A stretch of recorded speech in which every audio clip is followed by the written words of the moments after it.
Okay, so let's take a look at some common mistakes that were made on the assessment and how we do them correctly. So for example, number one, remember our steps were when we go to factor anything, whether it's 2 terms, 3 terms, whatever, the first thing that we're looking for is a GCF. So we are going to ask ourselves, is there anything we can think of that will divide into 25, that will also divide into 36, right? At that point, we only say 1. Then we're going to check the variable. Do they both have the x? They do not, so there's no GCF.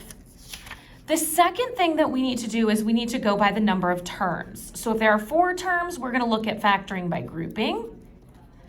If there are 3 terms, we're going to check and see if it can be factored as a trinomial. And if there are 2 terms, we're going to check and see if it is a special case. Now, this one is tempting to think that it is a special case because it is 2 terms and they are both perfect squares, but this is not subtraction. And when it's not subtraction, it is not a perfect square, or it's not a special case. So we will say that this one is prime. All right, let's look at number 2. Number 2, the first thing we're going to do is we're going to look for a GCF. Right, so this has a 1 in front of it. So what can we think of that 1 goes into 1? That also goes into 36. So we could think of a 1 there. Then we're checking to see if they both have the variable. They do both have the variable. So this one we can factor out a GCF. We can divide out that W. Now remember, when we're dividing out, we are subtracting the exponents. So there were 2, we're taking away 1, so we're left with 1. And then 1 and we're taking away 1, those cancel. So we're left with W minus 36. Now remember, when we're factoring out a GCF, we are writing that GCF in front. So this is the correct way to factor out a GCF. Number 3, again, we're going to check for a GCF first. We cannot find a GCF, so then we're going to go by the number of terms. This has 2 terms. So 2 terms, we're going to check and see if it is a special case. So it's 2 terms. This time it is subtraction, and they are both perfect squares. If you're not sure how to check and see if something is a perfect square, remember in your calculator, you're going to type second, then you're going to type the x squared button, then you're going to type whatever the number is, and then equals, and see if it spits out an integer value, right? So this will spit out 6, which means that that is. The other thing is that you want an even exponent because we need to be able to take half of it. So we'll say 6 times 6 is 36. Half of that exponent is 2.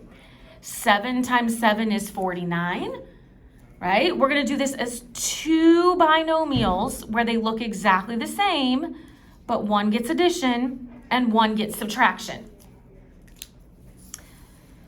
Number 4, again, we are always checking to see if there is a GCF first. So this does have a GCF. 4 will go into 12 and it will also go into 20. They both have an A. We are using the smaller exponent, so the smaller one is 1, and they both have a B.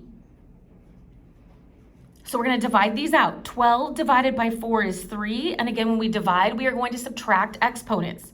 2 minus 1 is 1. 3 minus 1 is 2. 20 divided by 4 is 5. 1 minus 1 is 0, so the A's cancel out, as do the B's. Now remember, when we are factoring out a GCF, we are putting this out in front. Now the thing to be careful of is some of you on your assessment looked at this problem and you didn't get the full GCF out to start with. So you maybe factored out a 2AB, which was totally fine. And you turn this into a 6AB squared plus 10. But we can divide again, right? We can still divide by 2. So you need to make sure you're getting this divided all the way down and then multiplying those together if you divide in more than one place. So making sure you're getting that full GCF out. Number 5 does not have a GCF, so we're going to go by the number of terms. It has 4 terms. So for 4 terms, we are going to factor by grouping. That's where we're going to split this in half. So we're going to ask ourselves what goes into 4 that also goes into 10. They are both divisible by 2. They do not both have the C, so I cannot write a C down. If they don't both have it, I cannot write it down. But they do both have the D, and the smaller exponent is 2. So I'm going to pull out a 2D squared. So that will leave me with a 2C. Those D squareds cancel out. Minus 5. Those D squareds cancel out as well. Okay, on the right-hand side, this leading one is negative. So whenever that is negative, I am factoring out a negative. Doesn't matter what number I'm picking, I'm making it negative. So then a number that goes into 3 or 6 that will also go into 15 is 3. So I'm going to plot a negative 3, which will leave me with a 2c minus 5. Right? The requirement is that these two binomials match, which they do. So I'm going to write my 2 GCFs in one binomial. So I'm going to write that as a 2d squared minus 3. And then my common binomial, which is a 2c minus 5. Number 6 is where we were asked to explain how to factor. Right? We really need to make sure we are focused on using good vocabulary here. Right? Our first step is that we are multiplying that a times c. So in some way, shape, or form, you should explaining that you are multiplying a times c. You need to write that out in a sentence. Right? Then you are listing your factors. So some way, shape, or form, you are going to list your factors. You could write that as listing numbers that multiply to 24. You could write that in numerous ways, but somehow you should be talking about this step. Right? Then we need to find the set that adds to B.